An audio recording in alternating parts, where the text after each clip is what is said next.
Gen Z pasti udah gak asing sama kata FOMO. Emang FOMO itu apa sih artinya? FOMO alias Fear of Missing Out adalah rasa takut ketinggalan. Pasti kalian tahu dong, sekarang ada banyak tren di sosial media, mulai dari konser, makanan viral, tempat-tempat viral, dan lain sebagainya. Seorang FOMO pasti gak mau ketinggalan tren, karena dia gak mau dianggap sebagai orang yang ketinggalan. Ternyata FOMO adalah keadaan emosi negatif akibat kebutuhan keterhubungan sosial yang tidak terpenuhi. FOMO juga berdampak langsung pada kesehatan fisik, mental, dan emosional. Wah, ngeri juga ya.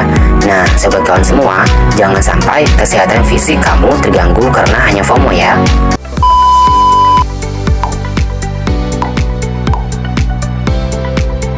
Setiap hari ada tren baru di media sosial. Kita sering merasa harus ikut, takut dianggap ketinggalan. Tapi, apakah semuanya perlu diikuti? Mengikuti tren memang menyenangkan, tapi ada harga yang harus dibayar. Waktu, uang, bahkan reputasi Anda. Tidak semua yang viral itu baik, dan tidak semua tren sesuai untuk diikuti. Tren datang dan pergi, tapi Anda tidak harus selalu ikut. Pikirkan, apakah ini sesuai dengan nilai Anda?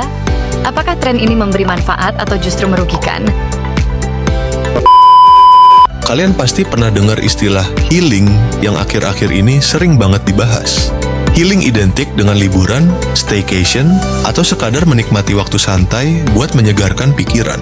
Tapi, pernah nggak sih kalian merasa kalau healing justru jadi beban finansial? Nah, di video ini kita bakal bahas fenomena ini dan gimana cara mengatasinya. Healing sering banget dikaitkan sama hal-hal yang terkesan mahal, kayak liburan ke luar negeri, staycation di hotel mewah, atau sekadar nongkrong di cafe hits. Masalahnya, gaya hidup ini kadang bikin kita konsumtif. Media sosial juga berperan besar dalam menciptakan tekanan sosial alias FOMO, takut ketinggalan momen seru yang dipamerkan orang lain.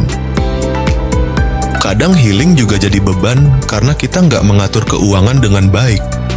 Liburan dadakan tanpa perencanaan bikin pengeluaran membengkak. Kalau udah begini, healing malah jadi sumber stres baru. Apalagi kalau sampai pakai utang atau kartu kredit.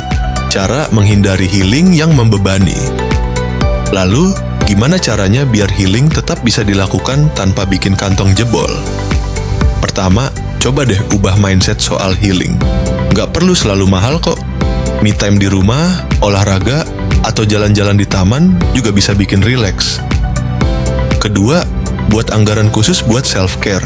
Jadi, kamu tetap bisa healing tanpa merasa bersalah atau takut uang habis. Kalau ada rencana liburan besar, tabung dulu secara rutin. Ketiga, manfaatkan promo dan diskon. Aplikasi travel sering banget ngasih penawaran menarik. Pinter-pinter cari kesempatan buat hemat ya. Healing itu penting buat kesehatan mental, tapi jangan sampai jadi beban finansial. Intinya, healing itu tentang menenangkan pikiran dan mengembalikan energi. Bukan soal gaya hidup mewah. Jadi, bijak-bijaklah dalam mengatur keuangan dan pilih healing yang sesuai kebutuhan. Thank you udah nonton sampai akhir. Jangan lupa like, komen, dan share ya kalau kamu merasa video ini bermanfaat. Sampai jumpa di video berikutnya.